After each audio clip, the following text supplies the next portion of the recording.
ദൈവത്തിൻ്റെ അതിപരിശുദ്ധമായ നാമം വാഴ്ത്തപ്പെടുമാറാകട്ടെ. ഇന്നത്തെ ചിന്തയ്ക്കായി എടുത്തിരിക്കുന്ന വേദഭാഗം 2 ദിനവൃത്താന്തം 15-ാം അധ്യായം 2-ാം വാക്യം. അവൻ ആസയെ എതിരേറ്റ് അവനോട് പറഞ്ഞതെന്തെന്നാൽ, ആസയും എല്ലാ യഹൂദ്യരും ബെന്യാമീനരും ആയുള്ളവരെ, എൻ്റെ വാക്ക് കേൾപ്പീൻ.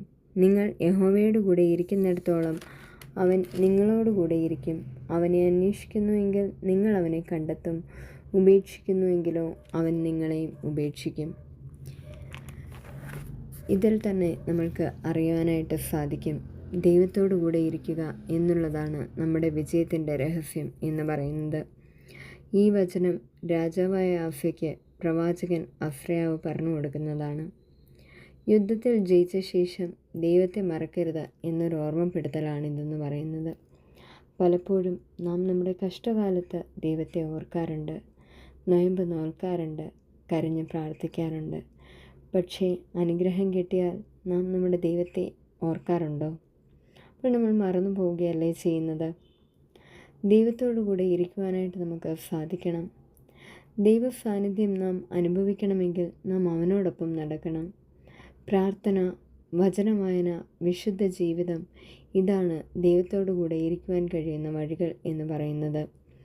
ദൈവം നമ്മെ ഒരിക്കലും വിട്ടുമാറുന്നവനല്ല. പക്ഷേ നാം ദൈവത്തിൽ നിന്ന് അകലുമ്പോഴാണ് അവൻ്റെ സാന്നിധ്യം നമ്മിൽ നിന്ന് നഷ്ടമായി പോകുന്നത്. അന്വേഷിക്കുന്നവന് ലഭിക്കും. ഹൃദയപൂർവ്വം അന്വേഷിച്ചു കഴിഞ്ഞാൽ നമുക്ക് ദൈവത്തെ കണ്ടെത്തുവാനായിട്ട് സാധിക്കും. യിരെമ്യാ പ്രവാചകൻ്റെ പുസ്തകം 29-ാം അധ്യായം 13-ാം വാക്യത്തിൽ ഇപ്രകാരം വായിക്കുന്നു, നിങ്ങൾ എന്നെ അന്വേഷിക്കും, പൂർണ്ണ ഹൃദയത്തോടെ അന്വേഷിക്കുമ്പോൾ നിങ്ങൾ എന്നെ കണ്ടെത്തും. നമ്മുടെ പൂർണ്ണ ഹൃദയത്തോടെ നമ്മൾ ദൈവത്തെ അന്വേഷിച്ചാൽ ദൈവത്തെ നമുക്ക് കണ്ടെത്താനായിട്ട് സാധിക്കും. അതിന് അർദ്ധഹൃദയ വിശ്വാസമല്ല, പൂർണ്ണ സമർപ്പണം വേണം. ഉപേക്ഷിച്ചാൽ ബലവുമുണ്ടാകും. ദൈവത്തെ ഉപേക്ഷിച്ചു കഴിഞ്ഞാൽ ആത്മീയ വരൾച്ച വരാം, സമാധാനം നഷ്ടപ്പെടാം, അനുഗ്രഹങ്ങൾ കുറയാം. അതുകൊണ്ട് നമുക്ക് ദൈവത്തോട് ചേർന്ന് നിൽക്കുവാനായിട്ട് സാധിക്കണം. നാം ദൈവത്തോട് കൂടുതൽ ചേരുമ്പോൾ ദൈവം നമുക്കൊരുപാട് പരീക്ഷണങ്ങൾ തരാം. എന്നാലും ആ പരീക്ഷണങ്ങളെല്ലാം തരണം ചെയ്യുവാനായിട്ട് ദൈവം നമ്മെ ഇടയാക്കാറുണ്ട്. ദൈവമില്ല എങ്കിൽ നമ്മുടെ ജീവിതം ശൂന്യമാണ്. ദൈവം ഉണ്ടെങ്കിൽ എൻ്റെ ജീവിതം ധന്യവുമാണ്. നമ്മുടെ പ്രാർത്ഥനകൾ സ്ഥിരമായിരിക്കണം. ചെറിയ വിജയങ്ങളിൽ പോലും നമുക്ക് ദൈവത്തോട് നന്ദി പറയുവാനായിട്ട് സാധിക്കണം.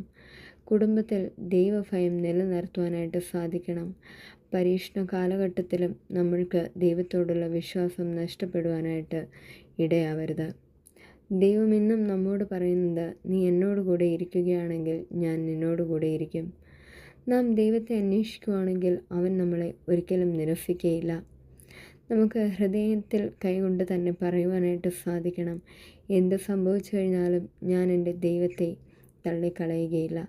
ദൈവത്തിൽ അടിയുറച്ചു നിന്ന് സമാധാനത്തോടെ ജീവിതം നയിക്കുവാനായിട്ട് ദൈവം നമ്മെ അവരെയും ഇടയാക്കട്ടെ എന്ന് പ്രാർത്ഥിച്ചുകൊണ്ട് നിർത്തുന്നു. ആമേൻ.